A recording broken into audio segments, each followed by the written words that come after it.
Hello everyone, good morning सबैजनालाई। नमस्ते। सबैजना सन्चै हुनुहुन्छ होला। अब म पनि सन्चै छु।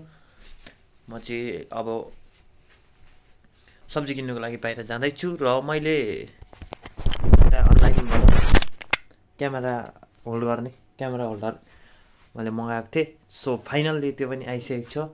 यो म यहीबाट भिडियो बनाउँदैछु आज, होइन? योबाट कतिको राम्रो हुँदो रहेछ। So watching my video and like and subscribe गरिदिनु होला सबैजनाले। है त गाइज, अब हेरौँ कस्तो हुन्छ योबाट भिडियो। हामी चाहिँ 4 तलामा बस्छौँ। सो मेरो साइकल चाहिँ त्यहाँ मुनि छ, होइन? अनि त्यहाँको दामी छ क्या त्यहाँनिर।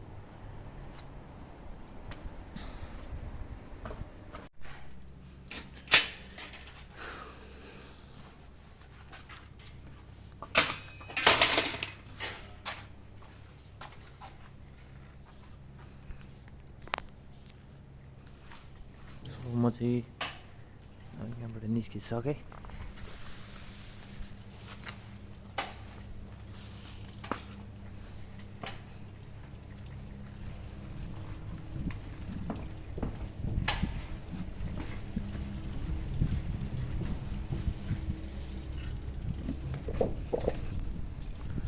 लास्ट चाहिँ कम्फर्टेबल भएको छ कि यहाँ अहिले चाहिँ, होइन? यस्तो बनायो नि त हिँड्यो, अनि कम्फर्टेबल भएको छ। अनि त्यही हो।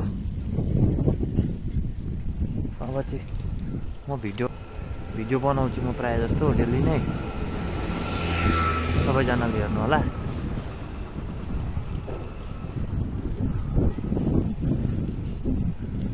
बब्बाल घर बनाउँदैछ क्या यहाँनिर चाहिँ।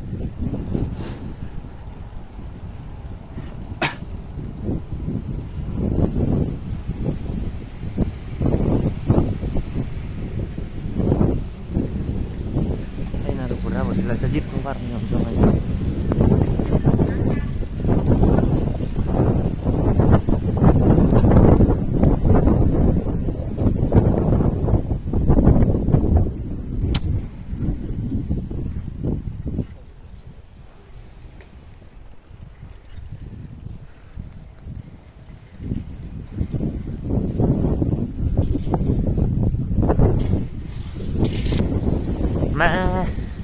म धेरै यता आएँ यार।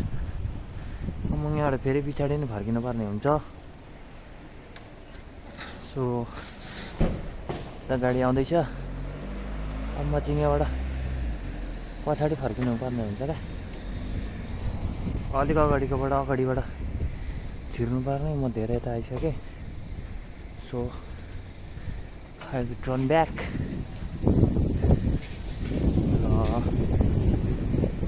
सेट गफमा धेरै आएँ क्या म।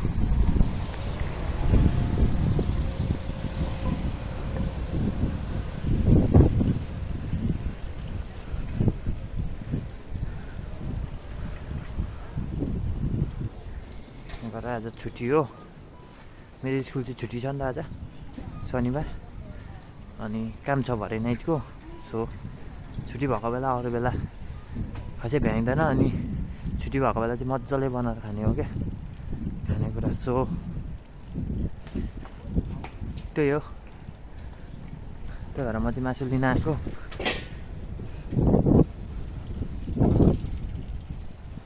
अन्त टक्क यस्तो हुन्छ क्या, यहाँ व्यवस्थित छ क्या। यहाँ राखेको चाहिँ पैसा लाग्दैन क्या अब।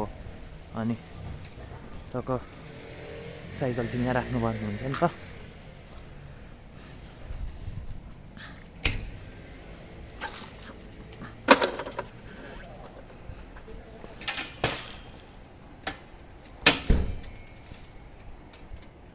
टक्क मैले चाहिँ यहाँ राखिसकेँ। यहाँभित्र छिर्छु।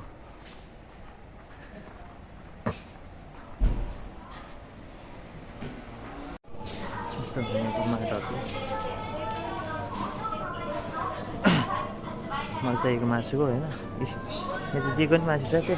गाई गोरु राँगा भैँसी सब थोकको मासु छ क्या। अब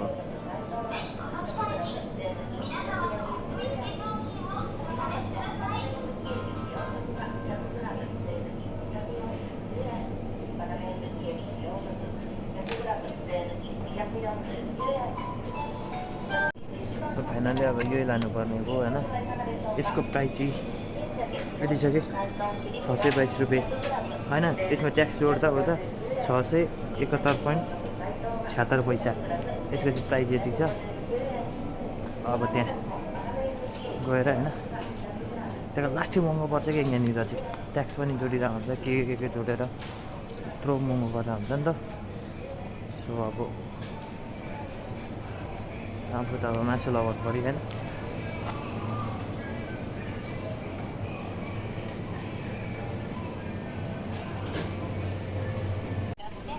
यहाँ चाहिँ आफै स्क्यान गरेर लानुपर्ने हुन्छ।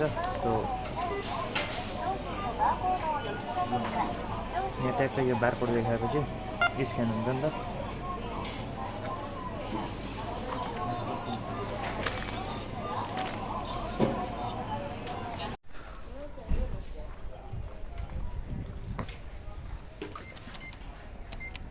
生産が終わりました。後方に注意して自転車を引き出してください。